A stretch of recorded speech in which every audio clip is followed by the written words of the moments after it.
Traci K. Oh, I love you in this place. Thank you for coming to share your practice with me. And I welcome, and please don't be shy. If you follow us or like me on Facebook or any social media, or if you're a subscriber or just a watcher on YouTube, please don't be shy. Subscribe, like, and comment, and let us know how you're doing today. I guarantee you that you will be appreciated. We have an amazing group, lots of different groups. Our Spiritual Vibration Challenge group that's in there. I want to give a shout out to all of those in that group, and we're getting bigger and bigger and bigger. I see so much more people coming in, sharing their amazing music and art therapy and motivational quotes and support to others. You are welcomed and invited. And so I want to just say that this episode today is an amazing, important thing for me right now, because it revolves around a lot of the issues when it comes to spirituality versus a traditional type state or professional, in a sense of recognition of what is truly a choice when it comes to our health care. Our health care, we have an amazing, powerful ambassador of activists like myself and others who believe that you should have a choice in your health care, whether it's your physical, your mental, or your spiritual health. And that includes professionals. That includes anyone that is educated and chooses not to be forced or coerced, so to speak, into a traditional way by some type of agency or some type of what is not something that you believe in on your direction or you're called to, and they provide threats, or they provide things where, you know, it's a point of like where I have to say that it's a blessing. This is a blessing because it has been talked about, even though I'm a spiritual fitness health professional, lifestyle professional coach, in regards to when it comes to persecution, if you're not getting any of that, you know, those are signs right there that you're going somewhere, that you are have a very powerful support, and it's a test of anything in your life. And so a test of that when it comes to anything in regards to blessings. And so I want to ask today, are you facing something that seems unfair? Is there an opposition that you've been dealing with that is not trying to uplift you, and it's left a message reminding you that are trying to, like I talked about last week, is creating an undercurrent or dark matter, in a sense of taking you off a path or trying to force you what so may to be, and it's a disappointment. Maybe there's a person or someone that's trying to cause problems, trying to use other people that are supposed to be in positions to provide good nature and calling, like an example of a government agency or state agency or a board type of association, where it's supposed to be there to provide support for those professionals in that field, and in return, instead, it's causing more harm than good. And I think a lot of people call that, in a mystical level or a metaphysical level, we call it in a dark energy or dark matter, but let me tell you something. Don't worry, because how are we blessed in this matter? Because we ride and thrive on dark matter. So the point is, I want to talk today to you about how you're being blessed by your enemies. Yes, how you're being blessed by your enemies or your dark energies or these dark matter types of things. And so, when it comes to those things like that, you need to understand that maybe you didn't have that right path or that right support. Maybe you didn't have that author position to where you can understand all what goes on in your life. And so it's an invisibility to you. And maybe there's somebody behind your back that's not for you, or jealous, or maybe they've done you wrong, or try to keep hurting you. That's the thing that they do constantly. And this is a position in yourself of where it's like, okay, I have an enemy here. And I'm going to talk to you about the definition of an enemy. Let's look up enemy. So, and you guys, if you haven't heard in my other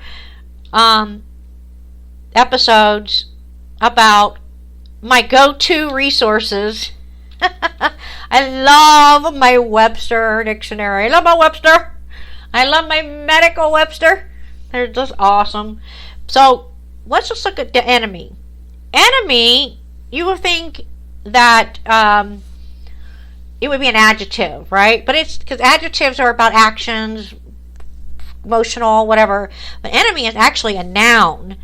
And it means one that antagonizes to another one, seeking to injure, overthrow, or confound an opponent. Something harmful or deadly even. A military adversary, a hostile, or a unit, or an agency of force. So, many times there's a situation when it comes to a path we choose. For example, a lot of spiritual people, or spiritual coaches, or spiritual advisors, priests, metaphysicals, ministers, or evangelists, whatever you think is, there's a lot of situations where they call to be more of a holistic side or integrative side.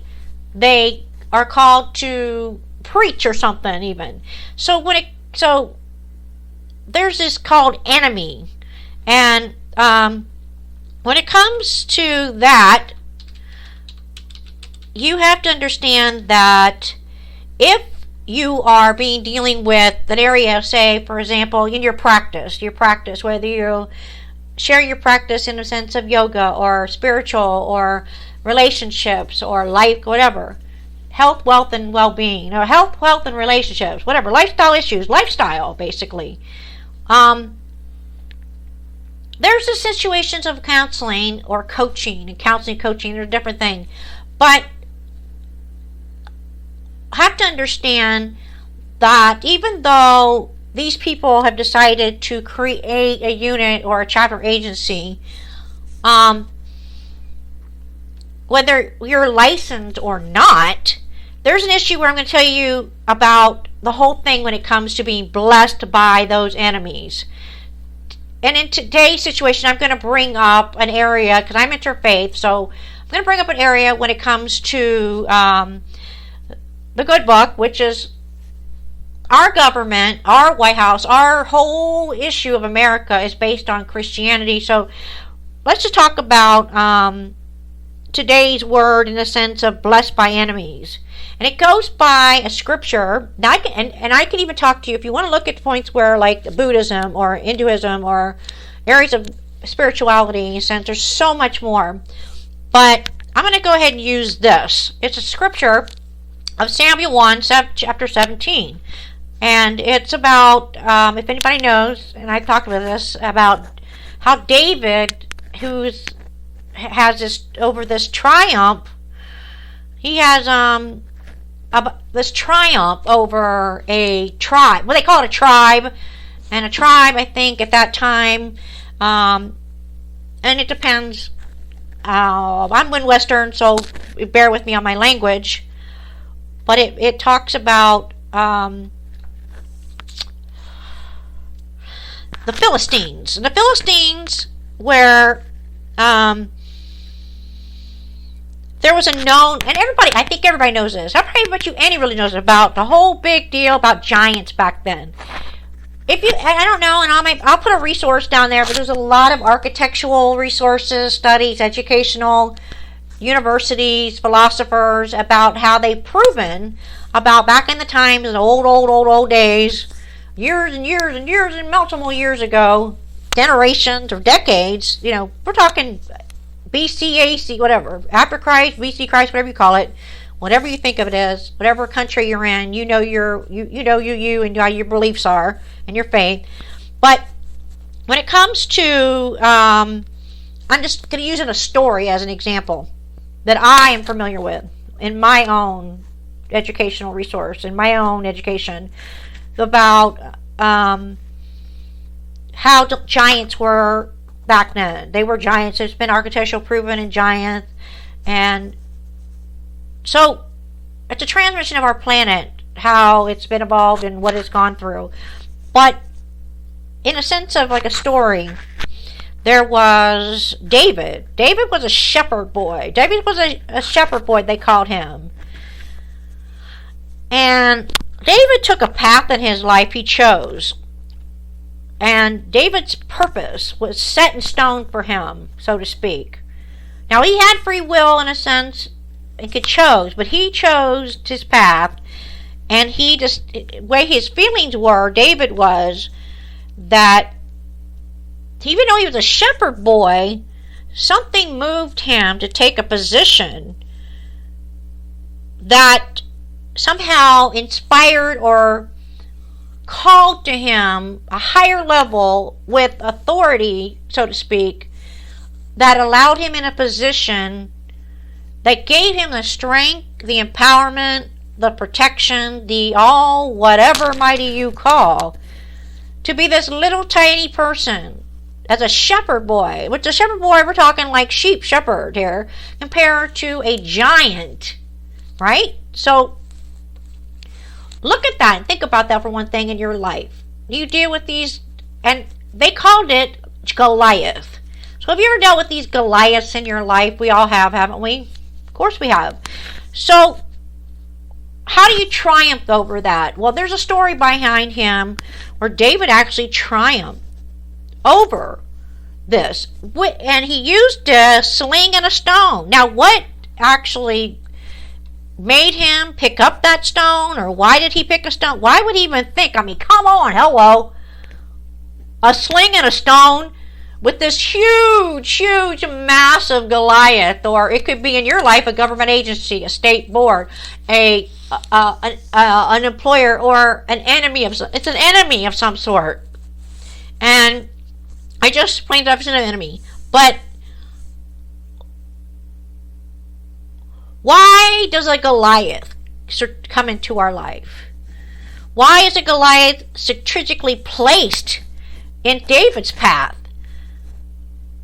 Why? I mean, did Goliath even know? Maybe he didn't care. Why in the world did this Goliath strategically, why in the world was it in the path of David's path? So this Goliath of David's path. So it wasn't about to defeat him. It wasn't about to defeat you. It was actually a blessing as an enemy to promote you, like it promoted David. See, somehow these things are created, just like this Goliath was created for David's purpose. Without Goliath, David would never been taken the throne. What may look like a setback in your life, I'm telling you, so good. Can you breathe it in? So good? Please comment below when you feel like you understand. What may look like a setback in your life is really a setup to get you to your throne. See, we all know that there are blessings in this life, in this lifetime, in this way. But when we don't always realize it, is that those enemies are here to bless you. There are Goliaths. Yes, everybody knows these Goliaths, don't we? Don't we? Hello? So good? Think about it. Yes. Can I get it? Yes. Claim it. Yes. So good. It's so true. See, when we allow these blessings in our life, which is these enemies, and you have to know that maybe you don't feel like you're worthy of it. Maybe you don't understand or why, but you have a purpose. There's a life purpose. Just like in life coaching, just like spiritual life coaching, there's a life purpose for you. maybe it's not about being in a traditional sense that has no calling to you in the right way of the higher power, or the way the path is forwarding you in a traditional sense, based on this Goliath that's coming around, or some other enemy that has strategically set you up to deal with this Goliath in your life. Because we all know that this happens in our life, don't we? So good that these enemies are here. They're going to bless us. Now, there are Goliaths ordained to come across your path. I'm just sorry to say so. If you don't understand this principle, you'll get discouraged and think, oh my goodness, why is this happening? What? Hello? Excuse me. You don't make no sense. Snap, snap. You may not like a disappointment that someone causes you in your life. That person who left you, that coworker, that family member that betrayed you behind your back, who's trying to make you look bad, or that friend who betrayed you. But you couldn't reach your destiny without it, right? It's all a part of the plan. All right, it's all part of the plan to get you where you're supposed to be. Why? Why? Well, let's just take this and breathe this in on a spiritual level and think about this, okay? Oh, say this with me. Say this with me. And an affirmation. Thank you. Say thank you. Say thank you that you are always greater than any difficulty or adversity I will ever face. Be grateful. Thank you for the Goliaths that you have ordained to come across my path. I believe they were created to promote me, push me to my purpose. Oh, so good. Please, I bless thee. Oh, in the name, in the name, in the name, in the spirit, in my life, in everything that I surround and encouraged by. Yes, indeedy. Right? Are you feeling this? Because it seems unfair, doesn't it? It seems unfair. So, when you talk about things that of these enemies, be blessed by these enemies. You are blessed by these enemies. In the sense of all that you might to be. In the area of life, because this is an encouragement. This is a test of your spirit. This is something because they want to know if you can handle it. And yes, you're not perfect. You understand. You can get angry. Yes, you can. You can stand up for yourself. But do your investigations too. For why are these so unknown that know you and do not know you, or anything about you, or anything that you're affiliated with? Because this is the law-abiding legal thing in regards to universal laws. I always make this quote: state laws, federal laws, or universal laws. So, when it comes to these areas of where you have been called to provide a good thing of service to help others in a sense of levels, there are these code of ethics, of course. But like me, I'm interfaith. I don't discriminate. Just like anything in your life, any ways in your life. But here are these Goliaths that do and try to coerce and enforce. And that is not let's just say, it's a sin. It's worse than a sin. It's a persecution of act against where that strategy, in a sense, is, if it's set up by and used as a Goliath to regulate, know this. Don't jump to conclusions just because this enemy has come behind, who is a coward and does not want to understand and respect, to guide you in a sense. Instead, they go forth in a different level and set you up in a false persecution or a false other thing. That right there is their karma. That right there is going to be their disappointment and destruction in their life. Because it's anything. Now, I hear you right now. What about customer service? Don't we have a right? This is the whole day to life is about influencing, about brand, about the customer service, expert ratings, expert thing. Oh my goodness, you gotta be a member of this professional organization, or you gotta be licensed with this, you gotta be certified with this. I get that. I really do, and I understand. But let me tell you something. When it comes to that, you have free will. You have a choice. And there's our Constitution that's been put in place that protects that freedom of choice. We came here to this country to be free of the past of like some of those like that Goliaths.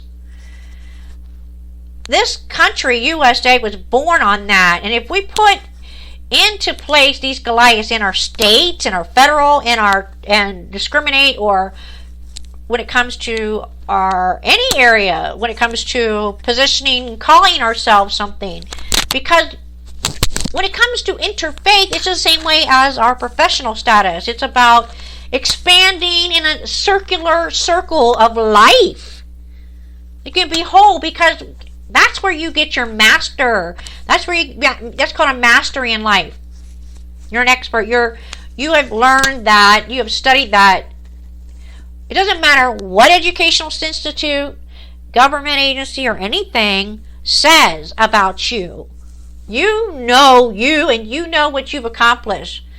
Whether they try to destroy or disappoint or persecute in a way, this is an enemy that's been set up in a false way it's a blessing.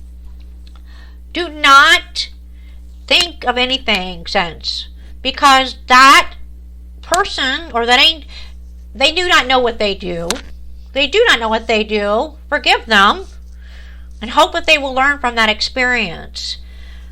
And they'll learn from that experience when it is a situation where let that be put into your privacy police policy that you in terms agreed and legally or universally or whatever is abiding by into their hands, and that will be their punishment in a sense. Now,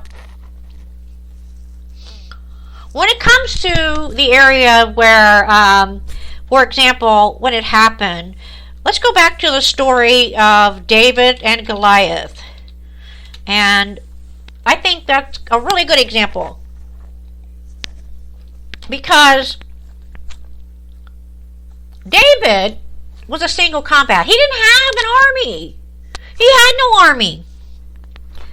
He had no government agency. He had no king or queen, or whatever you call it. He had no board of education or board of association, did he? So let's look at that. The story of David and Goliath.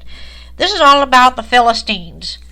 And what happened here when it comes to, and I think I remember, what was the chapter? Ooh, come on, Traci, help me out. Come on. I'm trying to get my vibration to remember my memory in the sense of my studies. I have to, what chapter?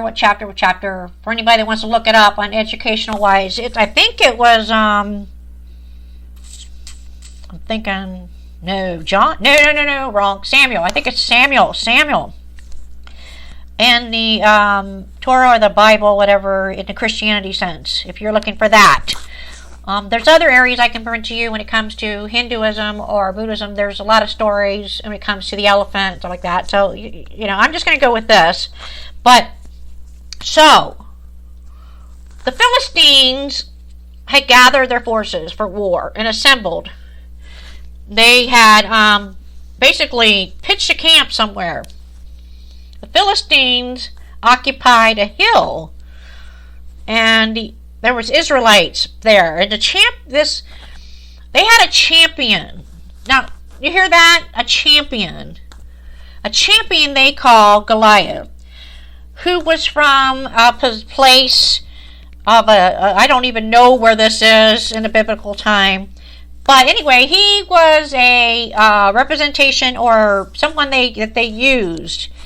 His height, so forth, was enormous as a giant.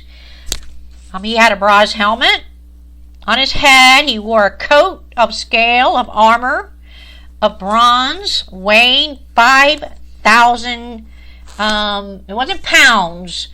Ugh. Wasn't kilograms or kilo whatever you call in Europe. I think it was called something else. I keep getting this message of shackles or shekels. I think it was shekels or something like that. Or basically it was on his legs. And he had bronze all over him. He was a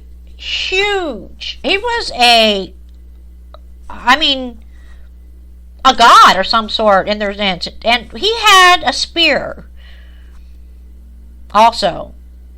And it was weaved into some type of rod. And it was of iron. It weighed hundreds of...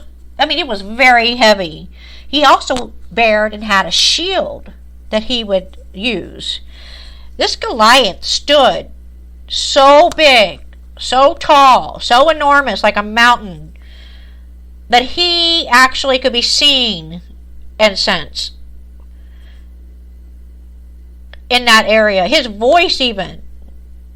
And he would come a point like this roaring type of deal. Who do you come out and line up the battle?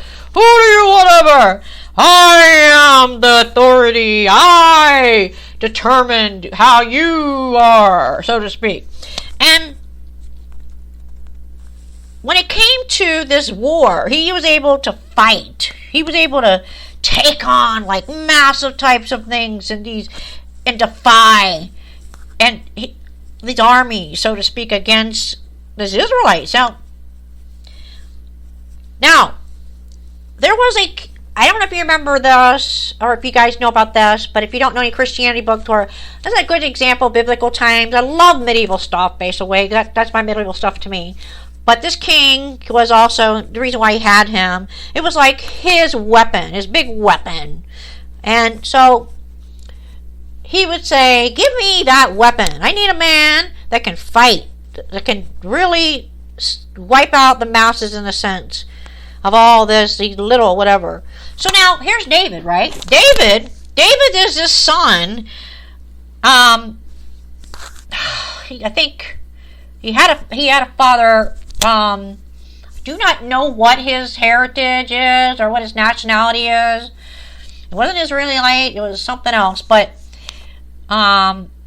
he was a son of this whatever in Bethlehem. Bethlehem is, and so he was a brother, or he was a sibling, a child of many other siblings. He had lots of siblings. He had lots of brothers, and he was looked at like disabled. He was looked at as a joke, a weakling.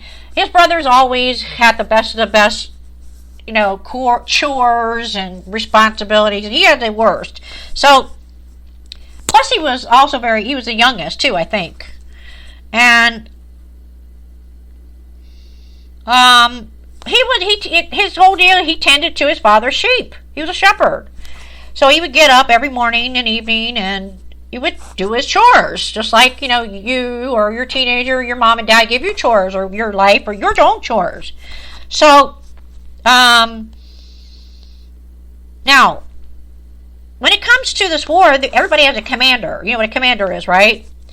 Of their unit. So, he had these brothers that were actually called to be part of the so-called fighting against the Philistines. And early one morning, David had left his flock in the care of early morning David left in this area when he was concerned. He knew about this was going on. Everybody did. So David left the flock in care. He loaded up and set out. He reached this camp, supposedly, where this army was going out to its battle's positions. I don't know what he was doing, honestly. But he somehow just was guided or just knew. He just was drawn to this area where these Philistines were up with their lines. And so here's this two different areas of armies. So I think we have the Israel and Philistines, and they're looking at each other. in regards to, dealing with positions and lines of where this war was between them all. So here's David. He decided to go about his own. He decided to drop his own chores, and he left his whole things and the keeper of his shepherd supply duties, and he ran. He was called, and I don't know. He just felt drawn to, I guess, because he could probably because his brothers, but he wanted to. He heard about this thing, or this person called this giant, and he wanted to check it out.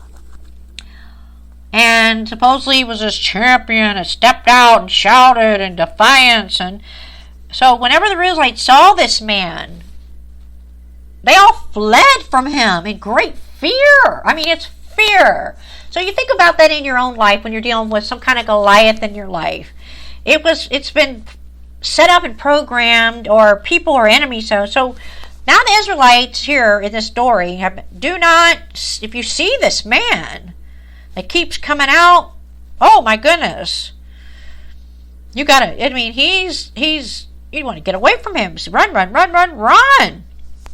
So, anyways, this king with great wealth to this man, he was also dealing other things in regards to women in his family, and giving up sacrifice like his own daughter in marriage, and exempt to the family. The point is, when we get back to the situation where David decided to ask men that were standing near him. He said, what will be done for a man who kills like this, or a Goliath that destroys or fears or puts force, or some type of enemy, in a sense, that removes the disgrace that is a sense to our faith and our goal and our path.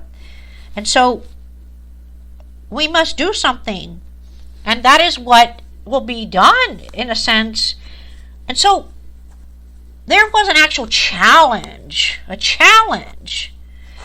Now, David had an older brother, and he heard of this situation, and he was trying to keep his brother's mouth shut. David was talking about, what can be done, what should be done. Why aren't you doing something? Why are you fearful? Why are you scared? Why do you run? Why do you be forced to deal with this area of this Goliath that makes you're not allowed to do anything in your life, or you can't get a job, or you can't do anything in your life unless you pay them a bunch of money. And, this person telling you how to talk, what to say. You can't even say anything about, or use a word on a counselor, or anything that has nothing to do with you and no fault of your own. And yet, here you are, because they pull this strategy of this huge Goliath, you fear. And so, why are you doing that? And David had a brother who's saying, shut the heck up. And so, David was like, okay, why can't I even speak? Why? Because I'm this little shepherd boy, little, whatever, just independent, whatever I choose to do, whatever. And why can't I speak? What's wrong with this? Now, what have I done? I've done nothing. Can't I even have a choice in my life, whether it's my health care, whether it's my profession, what I choose, people I partner with or affiliate with? And he turned away to someone else and brought up the same matter, and everyone was like, okay, all right. And what David said was overheard and reported, just like in your life, right? I'm sure you've dealt with that in your own life. And so that person in your life could be somebody like, an investigator, or a neighbor, or something, anybody that's in authority or sense. Go send for them, go talk to them and find out what's going on. And so David, like in a sense of this situation, was the same type of deal. Let no one lose heart on account. Why you call as a servant will go in fighting. And so you are not able to go against this so-called authority figure, whatever they call it. You are only this, and you're only that. And what are you? You're nothing. You're nobody, right? But David said something and says, oh, you call me a slave, you call me a servant, you discriminate me because of my choices, just because I choose to do this in my life. Oh, when a lion or a bear came and carried off, what happened? Who was there? I went after it. I struck it. I rescued it from its mouth. I seized it by its hair. I struck it. I killed it. But yet, you have no authority or sense of being to decide, because you defied the armies of the higher power of the living God of the Lord. Although I have been rescued in a sense to call, I have been given the paw of the lion, the paw of the bear. And it talks about, well, go be with you. Go ahead. You are okay. Do what you want to do. So, in a sense, David, he decided, okay. And he was given a sense to where he was granted that sword. He was granted that armor. He was granted that helmet. He was given that support, that legal bind, that whole sense, because he stood up and sensed. He had a staff even. And he used and chose the sense of the stream for he wanted. He went there as his own person, his own thing, while nobody was a shield to bear in front of him. Right? Yet this boy, this David, glowing with health and handsome. And this Goliath looked as this fearful thing, and he said, oh, what are you? What are you? Oh, you're hilarious. What are you, a dog or something, that you come with me with sticks? I'm a god. I'm authority. I'm a government. Come here. I will give you this, and I will come against, and the sense of the saints of Almighty David, he actually was risen up into his spirit. His spear, he had a sword. He was calling in the name of the higher power, though to be blessed in a sense of where it was invincible. It was invisible, and he was delivered. And he stated this: I'll strike you down and cut off your head. This very day I will give the carcasses of you as to the field and the birds, and the whole world will know that there is and such. And yet Goliath moved closer, didn't ignore, did not listen, did not care, did not understand, did not recognize. While it moved closer, David ran quickly towards that battle line to meet him. He reached in his bag and he took out a stone.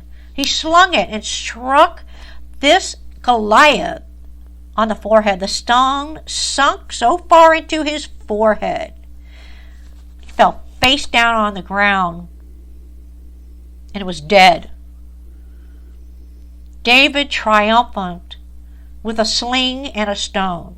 He didn't have, although he was given that sword, he was given that armor, he was given all that, he did it without a sword. David stood over this Goliath, and he took that Goliath, that Philistine sword, he drew it from the sheath. And after he killed him, he cut off his head with his own sword. Now, this is a great story in a sense of amazing with sense, just because it was such a sense of where in our own life with these Goliaths that it comes to the point where we need to recognize that you are blessed, that we have been blessed by enemies. Whether anybody's disappointed you in your life, betrayed you, went behind your back, they will be used. They will have afflictions. In the glory sense in the plan. Be inspired no matter what you face. Because I guarantee you that you are, in a sense, in the right instance. So look to that. Don't be this. Even if you are who you are, what you do, understand that you have that love, that support, that power within. I mean, maybe you're not given that government agency, or maybe you're not given that mansion, or maybe you're not given that law, or maybe you're in a sense of dealing with state or federal, or what is the change of universal laws blanket over this whole planet. Now, it doesn't mean that you shouldn't not forget about that, but be asked and be blessed by that and thankful by such enemies, and that these enemies, they're being blessed by them. So, they do not know what they do, they don't understand. But you are there. I mean, and then you are put at this armor and sword and stuff. But what happened? Just like the sons of Goliath, slingshot into the third eye. So I want to take this time right now and ask all of you to come to your heart center, breathe this in, and say, oh yes, I understand the Goliaths in my life. I'm blessed by my enemies. I breathe this in. Expand, and I'm so grateful and thankful that I have an amazing, amazing high power that protects me in this level, in a sense. And that I am grateful and thankful, and that I lift up my hands to my forehead and I shine my light in love, and now I bow to claim it. All right, you guys. What a great message. I hope you all do well this week. Let me know how you're doing. Like, comment. Let me see something that's going on. If you need some spiritual requests or gratitude, we have a Wild Gratitude and Working It Out series. Check out some of our challenges. Keep posting your wonderful art, music, and therapy, motivational quotes in the group. I think everybody can recommend it. Don't be quiet. Share yours. All right? And I will talk to you next time.